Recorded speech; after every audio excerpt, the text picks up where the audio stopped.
Hello everyone, welcome back to Biologic. This is lecture 3 of cell cycle and cell division. Cell cycle and cell division के पहले 2 lectures में हमने काफी सारी बातें की हैं. हमने इंटरफेस पूरा का पूरा कंप्लीट कर दिया है और अब हम लोग बढ़ने वाले हमारे टॉपिक 1 पे of lecture 3 which is M phase. M phase I hope आपको पता होगा कि एम फेज हम लोग किसको बोलते हैं. ये हमारा अगर सेल साइकिल है तो G1 S G2 के बाद जो M फेज आता है, मैं इस फेज में जो चीजें होने वाली हैं आज इन चीजों के बारे में हम लोग पढ़ने वाले हैं. आप एक चीज का ध्यान रखिए कि M फेज को बोला जाता है मोस्ट ड्रामेटिक फेज.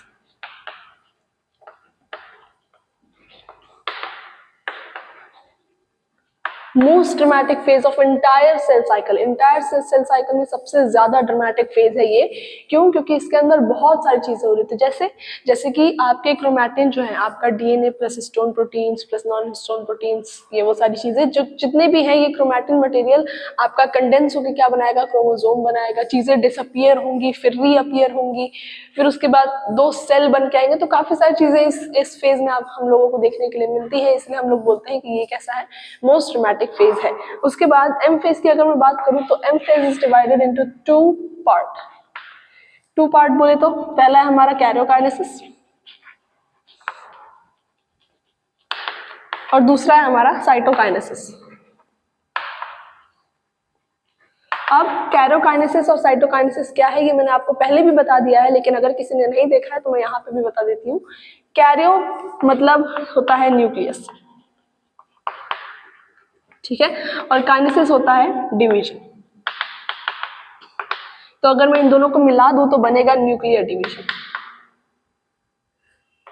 क्या बनेगा भाई? Nuclear division. तो एम फेज के कुछ पार्ट में आपका न्यूक्लियर डिवीजन हो रहा होता है और जैसे ही न्यूक्लियर डिवीजन हो जाएगी, न्यूक्लियर डिवीजन बहुत टाइम तक चलता है, ठीक है. जैसे ही न्यूक्लियर डिवीजन हो जाता है आपका क्या बन जाता है, आपका हो जाता है साइटोप्लाज्मिक डिवीजन.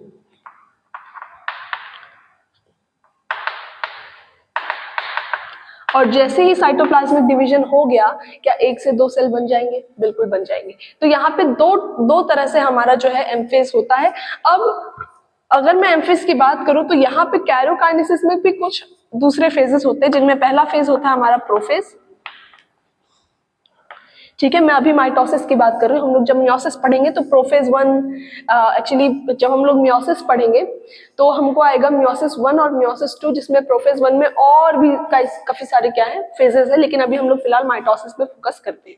अगर मैं माइटोसिस की बात करूँ तो हमारे कायरोकाइनेसिस में पहले आते हैं प्रोफेज, दूसरे आते हैं मेटाफेज, तीसरे आते हैं हमारे एनाफेज, चौथे आते हैं हमारे telophase. Prophase, metaphase, anaphase, telophase, ठीक है. क्या है भाई? पहला आता है हमारा प्रोफेज, दूसरा आता है हमारा मेटाफेज, तीसरा आता है हमारा एनाफेज और चौथा आता है हमारा टीलोफेज. टीलोफेज जैसे ही खत्म होता है अब सिर्फ और सिर्फ क्या बचा है, साइटोप्लाज्मिक डिवीजन करना बचा है. जैसे ही साइटोप्लाज्म डिवाइड हो जाएगा वैसे ही आपके 1 से 2 सेल बन के आपको मिल जाएंगे. अब ये जो साइटोकाइनेसिस है, साइटोप्लाज्म जो डिवीजन मैं बात कर रही हूँ, ये भी 2 तरीके से हो सकता है. 2 तरीके से बोले तो अगर मैं प्लांट सेल की बात करूं, और अगर मैं एनिमल सेल यानी हमारे सेल्स की बात करूं, तो आपको बहुत अच्छे से cell the unit of life में मैंने आपको बताया था कि प्लांट सेल की एक बहुत ही खास बात है कि उसमें क्या प्रेजेंट होता है, सेल वॉल. सेल वॉल का प्रेजेंस हमको देखने के लिए मिलता है हमारे प्लांट सेल में. इसीलिए हमारा साइटोकाइनेसिस की जब हम बात करें तो मान लीजिए कि ये मेरा सेल था, प्लांट सेल, ठीक है. अब यहाँ पे बीच से एक प्लेट बननी चालू हो जाएगी, ठीक है. बीच से क्या बननी चालू हो जाएगी भाई? एक प्लेट बननी चालू हो जाएगी जो काफी ज्यादा क्या होगी, स्टिफ होगी. और ये प्लेट जैसे जैसे बीच में बनने लगेगी, ये जो हमारा सेल है ये ब्रॉड होता जाएगा, ठीक है. देख रहे हैं ये ऐसे ऐसे निकल रहा है ना, ये ऐसे ऐसे निकल रहा है. फिर क्या होगा, ये और जरा सा ऐसा हो जाएगा. आई होप मैं अच्छा डायग्राम बना रही हूँ. और फिर ये दोनों क्या हो जाएंगे भाई, अलग अलग आपके प्लांट सेल में बन जाएंगे. ऐसे टाइप ऑफ डिवीजन को हम लोग बोलते हैं सेल प्लेट फॉर्मेशन. ठीक है, cell plate formation. Animal cell की अगर मैं बात करूं तो हमारे इसमें होता है सेल फरो फॉर्मेशन।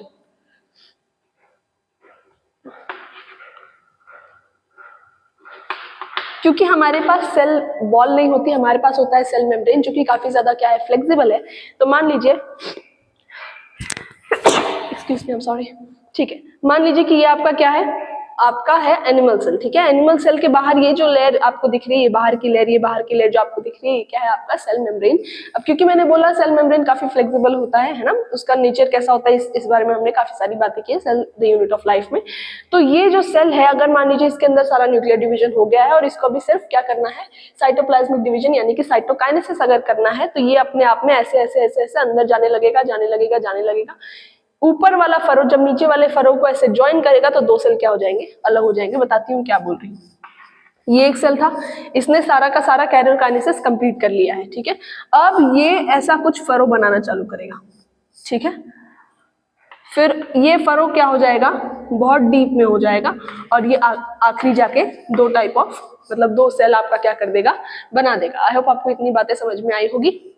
मैं एक बार फिर से रिकैप दे देती हूँ मैंने क्या क्या बोला है। सेल एम फेज को हम लोग मोस्ट ड्रामेटिक फेज बोलते हैं। क्यों? क्योंकि इसमें एक्चुअल सेल डिवीजन हो रहा होता है। सेल डिवीजन के लिए काफी सारी चीजें जरूरी होती है। जेनेटिक मटेरियल बहुत अच्छे से डिवाइड करना होता है, एक भी चीज गलत नहीं होनी चाहिए। जेनेटिक मटेरियल में काफी सारी चीजें डिसअपियर और फिर रीअपियर होती है। ऐसी बहुत सारी चीजें होने के कारण इसको हम लोग मोस्ट ड्रामेटिक फेज बोलते हैं। इस फेज को, एम फेज को हमने दो पार्ट्स में डिवाइड किया है, कैरियोकाइनेसिस और साइटोकाइनेसिस। कैरियोकाइनेसिस यानी न्यूक्लियर डिवीजन, साइटोकाइनेसिस यानी साइटोप्लाज्मिक डिवीजन। न्यूक्लियर डिवीजन यानी कि कैरियोकाइनेसिस में और चार फेजेस आते हैं, प्रोफेज, मेटाफेज, एनाफेज और टेलोफेज। साइटोकाइनेसिस जो है, साइटोकाइनेसिस आपके दो टाइप से हो सकते हैं अलग अलग सेल में। हम यहाँ पे मेनली प्लांट सेल और एनिमल सेल की बात करेंगे। प्लांट सेल में होता है cell plate formation. Plate formation यानी बीच से एक प्लेट बनना चालू होगा और ये दोनों सेल क्या हो जाएंगे, अलग हो जाएंगे।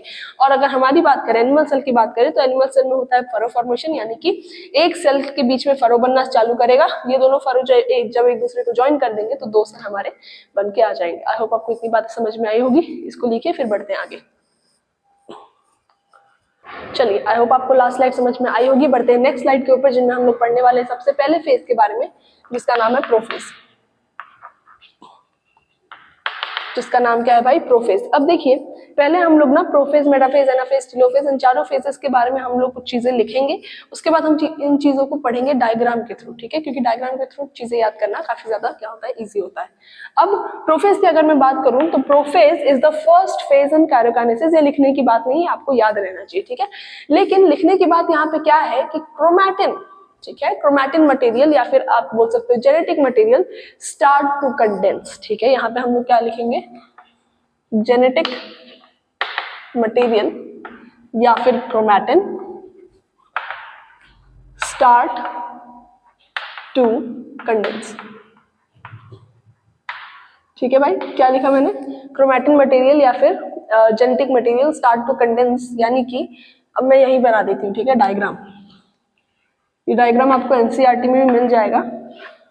अगर कोई डायग्राम एनसीईआरटी में मिलती है तो मैं ऐसा प्रेफर करती हूँ कि एनसीईआरटी के डायग्राम साथ ही साथ आपको एक्सप्लेन करती चलूँ। लेकिन अगर कोई डायग्राम एनसीईआरटी में नहीं मिलेगी तो मैं अपनी खुद की डायग्राम बना दूंगी। ठीक है, तो ये मान लीजिए आपका सेल है, ये आपका न्यूक्लियस है। न्यूक्लियस जनरली इतना बड़ा होता नहीं है, लेकिन समझाने के लिए इतना बड़ा न्यूक्लियस बनाया है मैंने।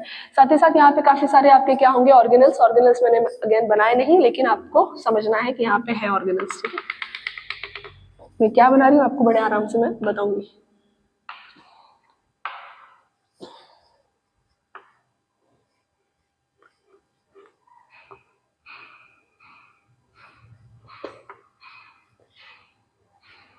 देखिए दोस्तों, यहाँ पे ये जो है हमारा, ये है क्रोमैटिन मटेरियल यानी कि जेनेटिक मटेरियल।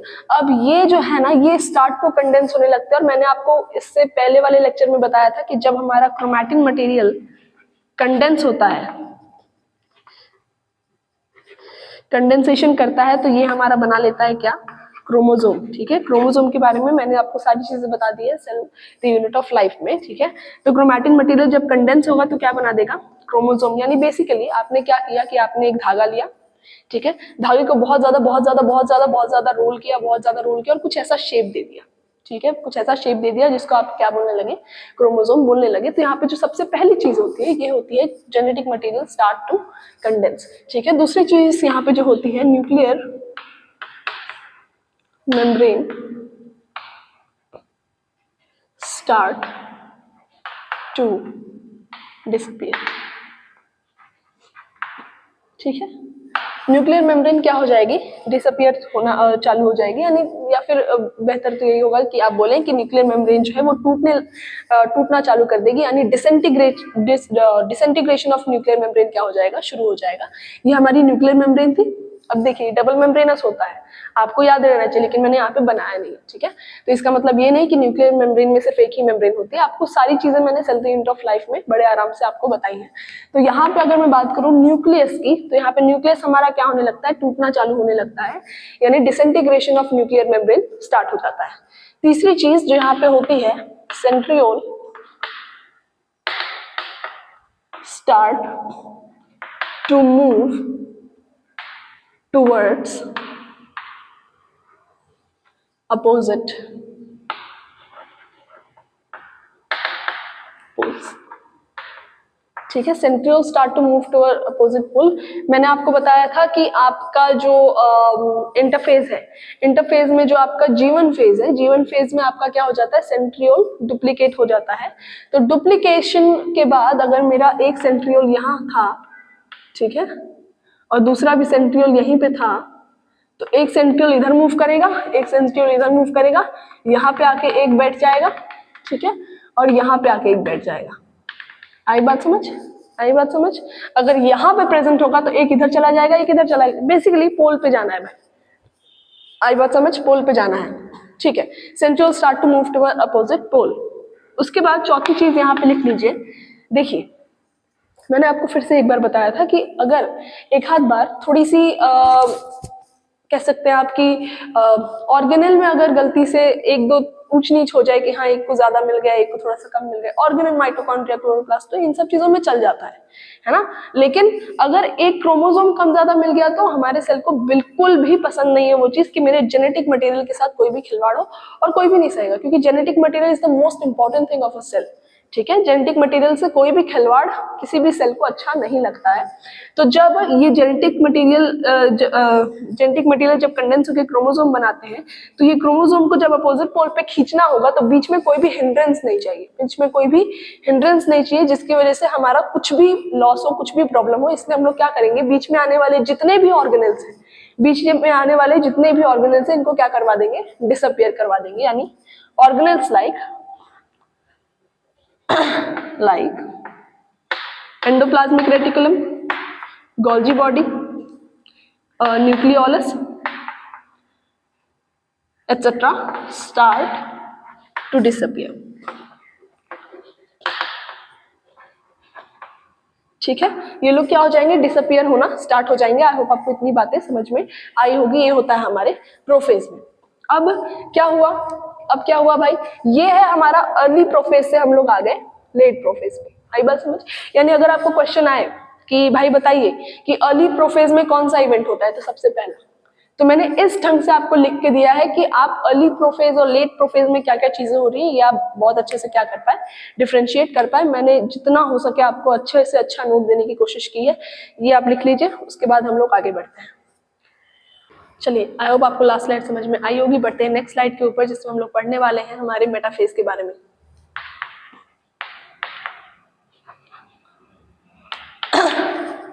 देखिए, अगर हम मेटाफेज की बात करते हैं तो यहाँ पे ना बहुत मेजर चीजें हो रही होती है। मैं आपको बताती हूँ क्या। देखिए, मैंने आपको बोला था कि nuclear membrane start to disintegrate होता है ना, किसमें, प्रोफेज में। तो यहाँ पे इसका मार्किंग स्कीम क्या है कि मार्किंग पॉइंट क्या है कि न्यूक्लियर मेम्ब्रेन कंप्लीटली डिसइंटीग्रेट हो चुका है। ठीक है, तो यहाँ पे पहला पॉइंट आप लिखेंगे क्या, कि कंप्लीट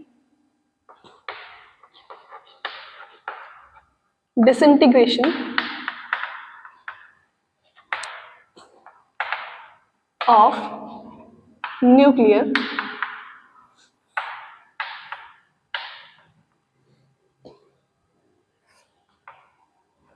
ठीक है, न्यूक्लियर मेम्ब्रेन जो है वो क्या हो गया है, कंप्लीटली डिसइंटीग्रेट हो चुका है। यानी कि प्रोफेज 1 में क्या हुआ, जस्ट टूटना चालू हुआ था, डिसअपियरेंस उसका जस्ट चालू हुआ था, है ना। लेकिन मेटाफेज में क्या हुआ, पूरा का पूरा डिसअपियर हो चुका है।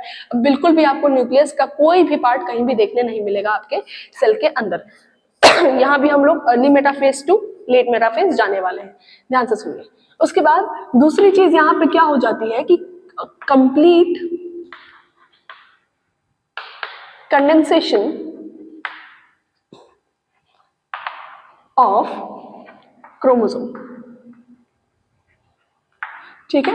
वहां पे हमारा जेनेटिक मटेरियल क्या हुआ था, जस्ट रैप होना चालू हुआ था, थोड़ा थोड़ा लूजली कंडेंस हुआ था, लेकिन यहाँ पे कंडेंसेशन क्या हो चुकी है, बहुत ज्यादा हो चुकी है, जिस वजह से मेटाफेज को हम लोग क्या बोलते हैं, बेस्ट फेज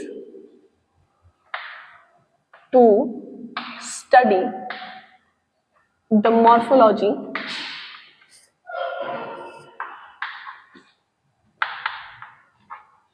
ऑफ क्रोमोसोम, ठीक है।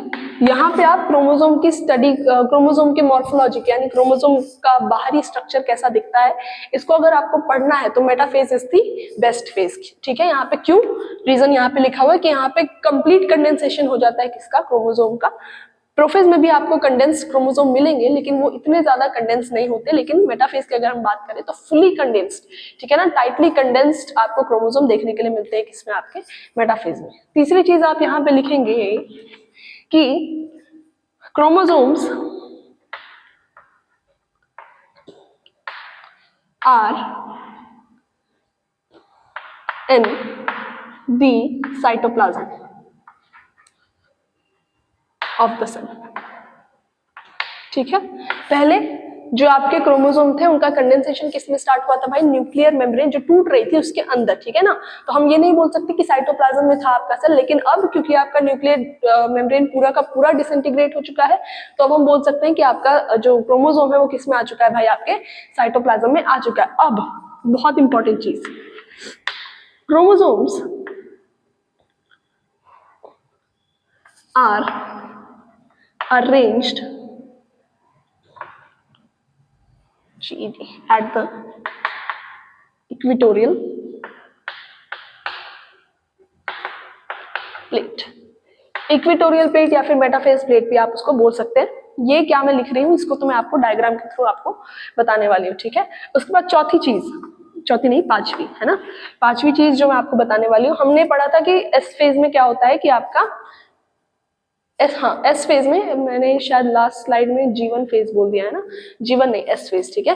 एस फेज में क्या होता है कि आपका जेनेटिक मटेरियल डुप्लीकेट होता है, रेप्लिकेट होता है, सिंथेसिस होता है आपके जेनेटिक मटेरियल का, साथ ही साथ आपके सेंट्रियोल का भी डुप्लीकेशन होता है।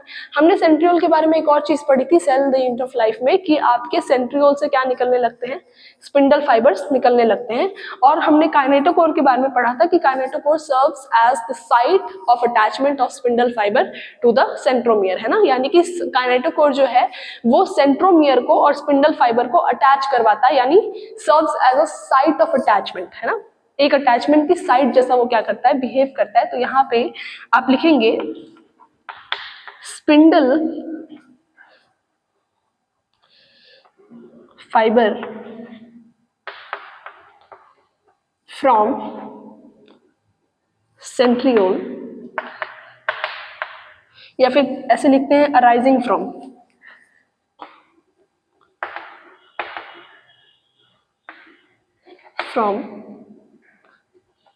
सेंट्रियोल्स। सेंट्रियोल्स क्यों लिख रही हूँ भाई, क्योंकि अपोजिट पोल्स पे है ना, यानी कि आपके दो सेंट्रियोल्स हैं, centrioles attached at the attached to the kinetochore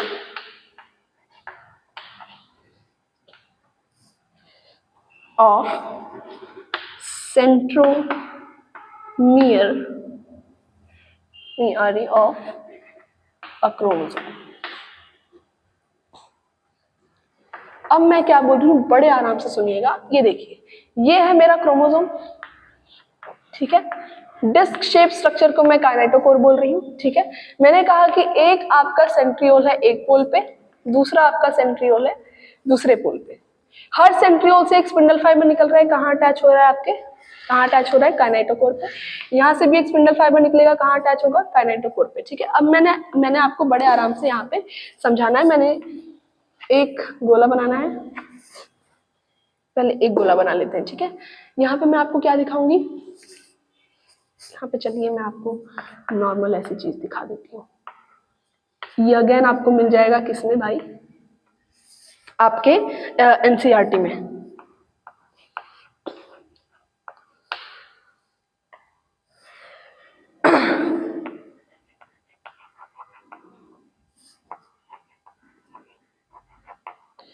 क्योंकि मैंने यहाँ 3 बनाए थे, पिछले वाले डायग्राम में 3 बनाए थे और समझने के लिए भी 3 चीजें, इसलिए मैं यहाँ भी 3 ही बना रही हूँ, ठीक है। यहाँ पे क्या हुआ, आपका न्यूक्लियर मेम्ब्रेन पूरा का पूरा डिसइंटीग्रेट हो चुका है, पूरा का पूरा डिसअपियर हो चुका है, सारे ऑर्गेनेल्स पूरे के पूरे डिसअपियर हो चुके हैं, और अभी साइटोप्लाज्म में कौन है, सिर्फ आपके सेंट्रियोल्स और आपके सिर्फ और सिर्फ क्रोमोसोम्स है ना। अब ये जो क्रोमोसोम्स है, ये मैंने आपको बोला कि इक्वेटोरियल प्लेट, कहा गया इक्वेटोरियल प्लेट, इक्वेटोरियल प्लेट पे क्या हो जाते हैं, अरेंज हो जाते हैं। बड़े ध्यान से सुनिएगा, ये मेरा एक क्रोमोसोम विथ 2 काइनेटोकोर, ठीक है। ये मेरा दूसरा क्रोमोसोम विथ 2 काइनेटोकोर, ये मेरा तीसरा क्रोमोसोम विथ 2 काइनेटोकोर। यहाँ पे मेरा एक सेंट्रियोल एक पोल पे, यहाँ पे मेरा एक सेंट्रियोल दूसरे पोल पे, यहाँ से एक स्पिंडल फाइबर निकलेगा, यहाँ अटैच, यहाँ अटैच, यहाँ अटैच, यहाँ अटैच, यहाँ अटैच, यहाँ अटैच। ये देखिए 46 क्रोमोसोम्स बनेंगे आपके, ठीक है। जब आपका पूरा का पूरा जेनेटिक मटेरियल आपका क्या हो जाएगा, कंडेंस होगा, तो 46 क्रोमोसोम्स बनेंगे। लेकिन क्योंकि यहाँ पे 46 बनाना इज नियरली इम्पॉसिबल, तो यहाँ पे मैंने 3 बनाए हैं। लेकिन ये 3 क्या रिप्रेजेंट कर रहे हैं कि यहाँ पे 46 क्रोमोसोम्स है, और ये 46 क्रोमोसोम्स एक लाइन में अटैच होंगे, इक्वेटर पर अटैच होंगे। आपने वो बोला देखा होगा ना ज्योग्राफी में, इसमें बीच में इक्वेटर रहता है, ऊपर पोल होता है ना। तो यहाँ पे बीच में जो इक्वेटोरियल प्लेट है, यहाँ पे हमारे 46 क्रोमोसोम्स क्या हो जाएंगे, अटैच, अरेंज हो जाएंगे। और फिर इनके काइनेटोकोर पे, क्योंकि इनके पास 2 काइनेटोकोर है, तो एक साइड से एक, लेट्स सपोज इसको हम लोग बोल देते हैं नॉर्थ, ठीक है, इसको हम लोग बोल देंगे नॉर्थ, इसको हम लोग बोल देंगे साउथ। ऐसा नॉर्थ तो ऊपर जाएगा, साउथ नीचे आएगा, लेकिन मैं समझाने के लिए जितना ईजी हो सके मैं इसको नॉर्थ और इसको साउथ बोल दूँ, ठीक है। या फिर लेट्स सपोज हम इसको ए बोल देते हैं, इसको हम बी बोल देते हैं, ठीक है। समझ लीजिए ए के पास एक सेंट्रियोल था, ए पोल पे एक सेंट्रियोल था, बी पोल पे एक सेंट्रियोल था, यहाँ से भी स्पिंडल फाइबर निकलेगा, यहाँ से भी स्पिंडल फाइबर निकलेगा। अब मैंने आपको ये बताया है ना कि आपका एक क्रोमोसोम होता है अगर, तो एक क्रोमोसोम के पास 2 क्रोमैटिड होते हैं। क्रोमैटिड क्या है मैंने आपको बता दिया था सेल यूनिट ऑफ लाइफ में। उसके बाद 2 क्रोमैटिड होते हैं, एक ही सेंट्रोमियर होता है, लेकिन 2 काइनेटोकोर होते हैं, ठीक है। कितने होते हैं भाई, 2 काइनेटोकोर होते हैं। यहाँ का जो स्पिंडल फाइबर आएगा वो एक काइनेटोकोर पे अटैच होगा, यहाँ से जो स्पिंडल फाइबर आएगा वो दूसरे काइनेटोकोर पे अटैच होगा, ठीक है। तो आई होप आपको इतनी बातें समझ में आ गई होगी। मेटाफेज में कुछ चीजें होती हैं, आप इसको रीड कीजिए और लिख लीजिए। इसके बाद हम लोग आगे बढ़ते हैं एनाफेज की तरफ। चलिए आई होप आपको मेटाफेज समझ में आया होगा। बढ़ते हैं नेक्स्ट फेज के ऊपर, जो है हमारा एनाफेज। एनाफेज देखिए, एनाफेज ना काफी छोटा सा और काफी बढ़िया फेज है। मेटाफेज में क्या होता था कि ये आपका मेटाफेजिक प्लेट या फिर इक्वेटोरियल प्लेट में बोल दूंगी इसको। यहाँ पे मैंने 3 क्रोमोसोम्स बनाए थे आपके समझाने के लिए, 46 है। यहाँ सबके पास 2 क्या है, काइनेटोकोर है। यहाँ पे क्या है, सेंट्रियोल है। एक ने इसको पकड़ा, इसको पकड़ा, इसको पकड़ा, इसने और ये ऐसा कुछ हमको स्ट्रक्चर देखने के लिए मिलता था। अब क्या होता है ना कि एनाफेज जैसे ही स्टार्ट होता है, एनाफेज जैसे ही स्टार्ट होता है, तो ये आपके स्पिंडल फाइबर जो हैं ये क्या करने लगते हैं, कॉन्ट्रैक्ट करने लगते हैं, ठीक है। ये क्या करने लगते हैं, कॉन्ट्रैक्ट करने लगते हैं। और क्या करते हैं,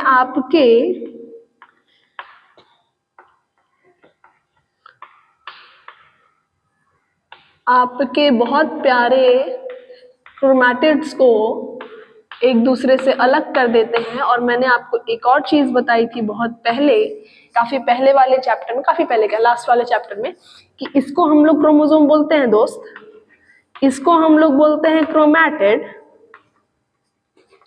लेकिन अगर मैं सिंगल ऐसा स्ट्रक्चर बना दूं तो ये भी क्रोमोसोम और ये भी क्रोमोसोम। सही बात है, ये चीजें आपको याद है, ये चीजें आपको याद है बिल्कुल। तो यहाँ पे पहली चीज हम लोग क्या लिखेंगे, spindle fibre start to contract, ठीक है। किसका कॉन्ट्रैक्शन स्टार्ट हो जाएगा भाई, स्पिंडल फाइबर का कॉन्ट्रैक्शन स्टार्ट हो जाएगा, जिसकी वजह से क्या होगा, centromere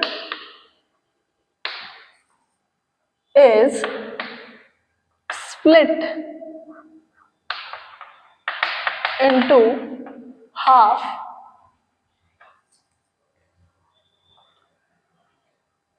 hence chromatids separate from each other. Actually मैंने सिस्टर क्रोमैटिड्स लिखना चाहिए, ठीक है। जिनको नहीं पता सिस्टर क्रोमैटिड्स क्या है, इसको मैं क्रोमैटिड बोलूंगी, ठीक है। इसको भी मैं अकेला क्रोमैटिड बोलूंगी, लेकिन इन दोनों को अगर मैं साथ में बात करूं कि भाई इन दोनों को क्या बोलेंगे, इसको हम लोग बोलेंगे सिस्टर क्रोमैटिड, ठीक है। तो क्योंकि आपके क्या हो गए, सेंट्रोमियर्स जो है वो टूट के आधे हो चुके हैं, तो इसलिए आपके सिस्टर क्रोमैटिड्स में क्या हो चुके हैं, एक दूसरे से सेपरेट हो चुके हैं and are now referred as individual chromosome, ठीक है। पहले हम लोग इसको क्रोमोसोम बोल रहे थे, बिल्कुल बोल रहे थे। अब ये जो क्रोमोसोम है, इनके सिस्टर क्रोमैटिड्स को हमने क्या कर दिया, अलग कर दिया, और अब ये जो अलग हुए सिस्टर क्रोमैटिड्स हैं, इनको भी हम लोग क्या बोल रहे हैं, इंडिविजुअल क्रोमोसोम्स बोल रहे हैं। आई बात समझ। तीसरी चीज जो आपकी बुक में लिखी हुई है, सेंट्रोमियर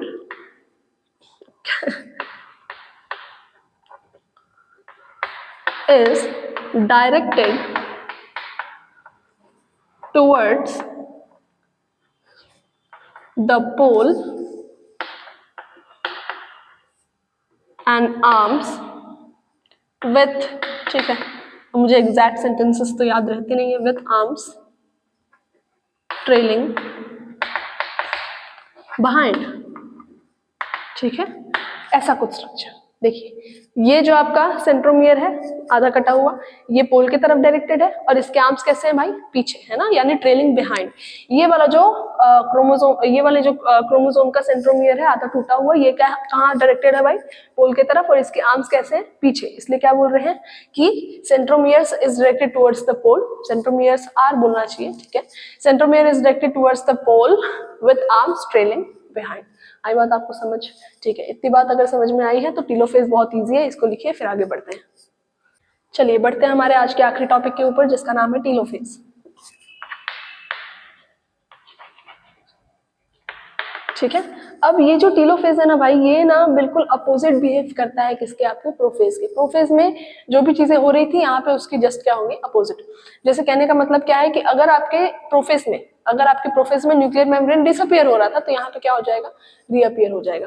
अगर वहां पे आपका कंडेंसेशन हो रहा था आपकी क्रोमैटिन मटेरियल का या फिर जेनेटिक मटेरियल का, तो यहाँ पे क्या हो जाएगा, डीकंडेंसेशन। तो यहाँ पे चलिए हम लोग फटाफट लिख लेते हैं। पहली चीज,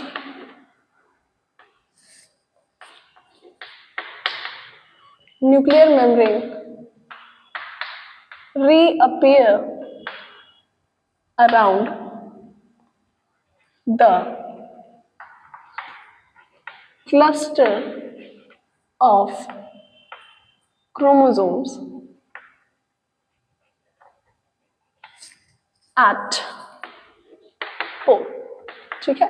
अब मैंने आपको बताया है कि सारे स्पिंडल फाइबर क्रोमोसोम्स को पोल की तरफ खींच रहे थे, राइट। तो कंडीशन क्या दिखेगी आपको कि यहाँ पे बहुत सारे क्रोमोसोम्स है,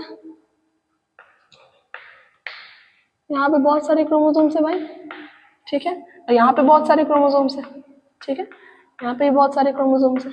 तो यहाँ पे क्या हो जाएगा आपका, क्या हो जाएगा यहाँ पे इन दोनों के आजू बाजू, ये दोनों पोल्स के आजू बाजू आपका न्यूक्लियर मेम्ब्रेन बनना क्या हो जाएगा, चालू हो जाएगा, ठीक है। अब क्योंकि न्यूक्लियर मेम्ब्रेन बनना चालू हो रहा है, तो यहाँ पे और क्या चीजें होगी, chromosomes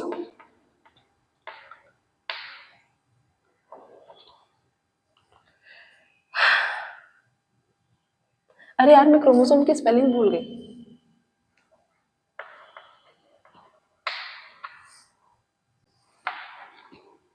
start to decondense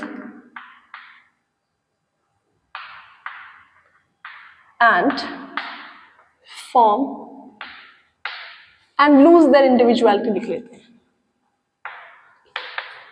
their individuality, ठीक है। अब ये लोग अगर मान लीजिए ये वाला और ये वाला क्रोमोसोम क्या हो गया, डिकंडेंस हो गया, तो क्या आप जेनेटिक मटेरियल में से बता पाएंगे कि हाँ यार ये वाला जो इतना जो पार्ट है जेनेटिक मटेरियल का, ये क्रोमोसोम नंबर 1 था, है ना, इतना जो पार्ट है क्रोमोसोम नंबर 10 था, नहीं बता पाएंगे, है ना। तो यानी कि अगर गलती से क्या होना ही है, अगर इन लोगों ने अपना क्या कर दिया, डिकंडेंसेशन कर दिया, तो ये लोग अपनी इंडिविजुअलिटी क्या कर देंगे, लूज कर देंगे। उसके बाद तीसरी चीज हमने प्रोफेस में पढ़ा था कि सारे ऑर्गेनल्स क्या हो जाते थे, डिसअपियर हो जाते थे। तो यहाँ पे हम बोल देंगे reappearance of organelles like endoplasmic reticulum, Golgi body, nucleolus etcetera. ठीक है, सारी चीजें आप लोग लिख लीजिएगा। ठीक है, यहाँ पे हमारा टीलोफेज भी क्या हो जाता है, खत्म होता है। इसके बाद हम लोग पढ़ने वाले थे साइटोकाइनेसिस के बारे में। इसके बाद हम लोग पढ़ने वाले थे साइटोकाइनेसिस के बारे में, लेकिन आप लोग पढ़ रहे हैं बायोलॉजिक्स से, तो जो वर्ड जहां आता है मैं उसके बारे में सारी जानकारी उसी वक्त दे देती हूँ। तो साइटोकाइनेसिस के बारे में मैंने सारी जानकारी आपको स्टार्टिंग के कुछ मिनट्स में ही दे दी थी, इसलिए हम लोग उस चीज को यहाँ पे नहीं पढ़ेंगे। एक छोटा सा रिकैप दे सकती हूँ कि साइटोकाइनेसिस 2 टाइप से होती है। मेनली हम लोग 2 टाइप्स के बारे में पढ़ते हैं, पहले हमारे प्लांट सेल में और दूसरे हमारे एनिमल सेल में। प्लांट सेल में सेल प्लेट की हेल्प से होता है, क्यों, क्योंकि वहां पे स्टिफ सेल वॉल प्रेजेंट होता है जो कि मुड़ नहीं सकता। साथ ही साथ हमारे एनिमल सेल में फरो फॉर्मेशन से होता है, यानी कि ऐसा वाला कुछ स्ट्रक्चर बीच में आएगा, फरो अगर जुड़ गए एक दूसरे के साथ तो सेल क्या हो जाएंगे, अलग हो जाएंगे। आई होप आपको पूरा माइटोसिस आज समझ में आया होगा। Thank you so much for being with me in this lecture. See you in the next lecture, which is lecture 4 of cell cycle and cell division. Thank you.